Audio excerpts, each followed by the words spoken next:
မင်္ဂလာပါအထက်မြန်မာပြည်မှာတစ်နှစ်မှတစ်ခါဖြစ်တဲ့အရန်စီကားပြီးတော့ပျော်စရာအရန်ကောင်းတဲ့မဖြစ်မနေလူတိုင်းသွားတဲ့နဲ့ရွှေဆက်တော်ဆိုတဲ့ပွဲတော်လေးကိုကျွန်တော်ကအမတ်တရအနေနဲ့တင်ဆက်လိုက်ရပါတယ်ခင်ဗျာဒီပွဲတော်လေးကိုသွားလဲပေးမယ်ဆိုရင်တော့အညာဒေသရဲ့အငွေသက်တွေကိုအပြည့်အဝခန်းစားရစီမှာဖြစ်ပါတယ်ခင်ဗျာအခုမြင်တွေ့နေရတဲ့အတိုင်းခေါင်းရက်ပြတ်ထိုးဈေးသက်လေးနဲ့အညာမုတ်တွေဆေးမြစ်ဆေးဥအစုံအလင်းနဲ့အညာဒေသထွက်အစားအစာတွေကိုပွဲတော်မှာဈေးချရိုတရာနဲ့ရောင်းချပေးနေတာလေးတွေကိုတွေ့မြင်ရမှာဖြစ်ပါတယ်ခင်ဗျာဒီအညာမုတ်တွေကကြတော့ကျွန်တော်မျိုးပေါ်တွေမှာဆိုရင်မြင်တွေ့ရခဲ့ပြီးတော့အရသာလည်းအလွန်မတန်မှရှိပါတယ်ကျွန်တော်ကတော့အဲ့ဒီမုတ်တွေကကရီကရာနဲ့ဝက်မြေစာဥတွေကိုဝယ်ယူအားပေးခဲ့ပါတယ်ခင်ဗျာဒီရွှေဆက်တော်ဈေးပွဲတော်မှာဈေးရောက်တဲ့ဈေးတွေအကုန်လုံးကဟန်ဆောင်မှုကင်းမဲ့ပြီးတော့အရန်ဖြူစင်ပါတယ်ခင်ဗျာကျွန်တော်တို့ဗီဒီယိုရိုက်မယ်ဆိုတာတော့မှခွင့်တောင်းစရာမလိုပဲနဲ့သူတို့ပါပအောင်ရိုက်ဆိုပြီးတော့ပျော်ရွှင်နဲ့ခွင့်ပြုပေးတာကသူတို့ရဲ့ယူသားပြီးတော့ဖြူစင်တဲ့အမူအရာလေးတွေကိုတွေ့မြင်ရတာအရန်ကြည်နူးစရာကောင်းပါတယ်ခင်ဗျာအဲ့ဒီဈေးပွဲတိုင်းမှာကစားစရာတွေတော်တော်လေးစုံလာပါတယ်ကျွန်တော်ကဒါသီဥတို့ကလည်းအရန်ပူတော့ချင်းဆက်လေးစားခြင်းလို့သမောကြီးထောင်းဝယ်စားခဲ့ပါတယ်ခင်ဗျာဒီသမောကြီးထောင်းကလည်းငပိနဲ့တင်းတင်းလေးနဲ့အရန်စားလို့ကောင်းပါတယ်ဒါကတော့နောက်ထပ်ဝက်မြေစာဥဆိုင်ဒီဇိုင်းဖြစ်ပါတယ်ခင်ဗျာဆိုင်တိုင်းကဈေးတွေကတအားစီသဘောထားကောင်းပြီးတော့အမီးတွေလည်းအများကြီးကျွေးပါတယ်ခင်ဗျာအညာဒေသရဲ့အထင်ကရပွဲတော်ဖြစ်ပြီးတော့တစ်နှစ်မှတစ်ခါဖြစ်တဲ့ပွဲတော်ဖြစ်တဲ့အတွက်ကြောင့်ပဝင်းချင်ကနေလည်းလဲပတ်တဲ့ဒေသခံအမြောက်များကလည်းအခုလိုဈေးဝယ်ဖျားဖူးနဲ့ပျော်ရွှင်စရာအလွန်ကောင်းလာပါတယ်ခင်ဗျာတဲခုစရာနေရာတွေကလည်းအခုလိုတစ်ဆက်တည်းမှာရှိနေပြီးတော့ဈေးနှုန်းကလည်းအမျိုးအစားမျိုးစုံရှိပါတယ်ခင်ဗျာကျွန်တော်ကတော့နမဒါဆိုတဲ့တဲခုဆောင်မှာတဲခဲ့တာဖြစ်ပါတယ်ခင်ဗျာဒီတဲခုဆောင်လေးကကြတော့ရေချောင်းနဲ့လည်းအရန်နီးပြီးတော့အိမ်သာရေချိုးခန်းလည်းတွေ့ရပါပါတယ်ဒါကြောင့်တသက်ကြီးအိမ်သာရေချိုးခန်းကိုတောက်သုံးစရာမလိုတဲ့ကြောင့်ကျွန်တော်ရွေးချယ်ခဲ့တာဖြစ်ပါတယ်ခင်ဗျာဒီတဲခုဆောင်လေးကကြတော့လူဦးရေ6ယောက်ကနေ10ယောက်လောက်ဒီတဲခုလို့ရပြီးတော့တစ်ဆောင်ကို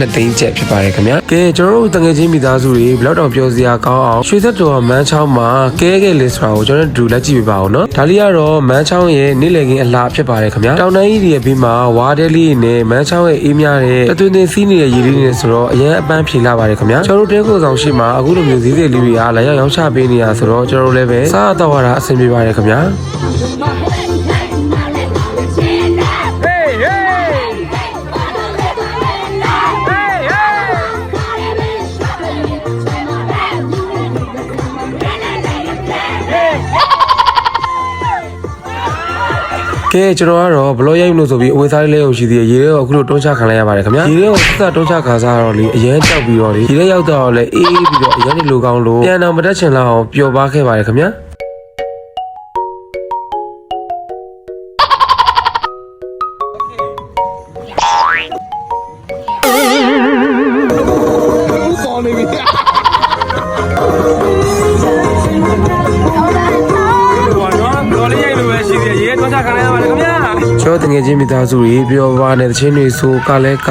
ရေထဲမှာရေကူးလိုက်စားလိုက်တောက်လိုက်နဲ့အရန်ပျော်စရာကောင်းတဲ့အခိုက်အတန့်လေးတွေ့ရှိခဲ့ရပါတယ်ခင်ဗျာကဲဒါလေးကတော့ကျွန်တော်ညီမရင်းနဲ့ကိုတီမိုရဲ့ရန်ကားနဲ့ဖျော်ဖြေတဲ့အစီအစဉ်ဖြစ်ပါတယ်ခင်ဗျာကဲညနေဒီရေဆော့ပြီးတော့ဒါကတော့မန်းချောင်းရဲ့ညနေခင်းအလှဖြစ်ပါတယ်ခင်ဗျာညဘက်ရောက်လာတော့ရေဆော့ရသူလည်းမရှိတော့ဘဲနဲ့အတော်လေးစိတ်ငြိမ်ပြီးတော့အေဂျင့်တရားလှပါတယ်ကဲညဘက်ရောက်တဲ့အခါကျတော့ဒီမှာပင်လယ်ဓမြသွားစီးဖို့အတွက်ကျဲတဲ့ဒီဟိုတယ်လေးကနေထွက်လာတာပေါ့နော်ဝေစားတော့ဒီဝေစားပဲဖြစ်နေပါတယ်ဘာဖြစ်လဲဆိုတော့အပေါ်မပါလို့ပါခင်ဗျာကဲဒီမှာစီးမယ်ကျွန်တော်ဘဝမှာလေအခုလိုပင်လယ်ဓမြကိုတစ်ခါမှမစီးဘူးပါခင်ဗျာဒီခါပဲကျွန်တော်ကစမ်းပြီးစီးလိုက်တာဘဝမှာအမားကြီးမှားခဲ့ပါတယ်ခင်ဗျာဖြစ်လဲဆိုတော့လေသူကတော်တော်လေးကိုမြင့်ပြီးတော့ကြောက်စရာကောင်းပါတယ်အမြင့်ကြောက်တတ်တဲ့သူမို့လားမသိဘူးလေကျွန်တော်တို့ကတော့ပင်လယ်ဓမြတော်တော်လေးကြောက်ဖို့ကောင်းပါတယ်ခင်ဗျာ original လည်းអော်ပြီးတော့အချက်တွေလည်းကွဲခဲ့ပါတယ်ဘယ်လိုပဲဖြစ်ပါမလောက်ဘူးတဲ့အရာကိုစမ်းပြီးလုပ်ခဲ့တဲ့အတွက်ကြောင့်အတွေ့အကြုံသစ်နဲ့စိတ်လှုပ်ရှားတဲ့အခက်အတန့်လေးကိုပိုင်ဆိုင်ခဲ့လို့စိတ်တော်ကျဉ်နေခဲ့ရပါတယ်ခင်ဗျာဟေးအမီယာကဲဒါလေးကတော့ညဘက်မှာရှိတဲ့ပွဲစည်းတန်းနဲ့စားစရာဆိုင်လေးတွေပဲဖြစ်ပါတယ်ခင်ဗျာညဘက်ကျမှဘိုက်စားတဲ့သူတို့ကိုတော့အစာပြေအတွက်အဲ့လိုအမဲလုံးကြော်လေးတွေစိတ်သားမြင့်ကြော်လေးတွေနဲ့ထမင်းကြော်လေးတွေနဲ့သွေးစားရတာအရန်အရသာရှိပါတယ်ခင်ဗျာအခုလိုတသွင်းစီးနေတဲ့အေးမြလာတဲ့မန်းချောင်းရောက်ပြီးမှတငယ်ချင်းတွေအခုလိုမျိုးစားရင်တောက်ရင်နဲ့အပန်းဖြေရတာကအရန်ကိုပျော်စရာကောင်းပြီးတော့စိတ်ကြည်နူးရပါတယ်ကဲဒါလေးကတော့မနက်ပိုင်းကျွန်တော်တို့ဖျားဖူးပြီးအပြန်မှာကျွန်တော်တို့တဲလေးရဲ့ရှေ့မှာလာရောက်ချတဲ့အတုတ်တဲလေးတွေဖြစ်ပါတယ်ခင်ဗျာအစုံတုတ်တွေတူဘူးတုတ်တွေရတဲ့အပြင်ခောက်ဆွဲတုတ်တွေလည်းရပါတယ်ကျွန်တော် ကတော့ခေါက်ဆွတ်တုပ်လေးမှာစားခဲ့ပါတယ်ခင်ဗျာအတုပ်တွေအားလုံးကတော့တပွဲကို3000ကျပ်ဖြစ်ပါတယ်ခင်ဗျာအရသာကတော့အရင်စားလို့ကောင်းပါတယ်ကိုကအငန်းပေါ်အတွက်စိတ်ကြိုက်ပြင်ဆင်ခိုင်းလို့လည်းရပါသေးရဲ့ခင်ဗျာအခုလိုနေရအောင်ကျင်းတွေကိုလေကျွန်တော်တို့တရေများများထွက်နေပါတယ်ခင်ဗျာတော်တော်လေးစားလို့ကောင်းပါတယ်အဲ့ဒါကြောင့်ရွှေသက်တော်ကိုတော့ရောက်လက်ပတ်တဲ့ဆိုရင်ဒီလိုအတုပ်တွေကိုလည်းမဖြစ်မနေစားကြည့်ပါလို့ကျွန်တော်ကအကြံပေးပြရစီခင်ဗျာ 这把呢？这把呢？这把呢？就按照刷到位的，拿上去你们这里家家。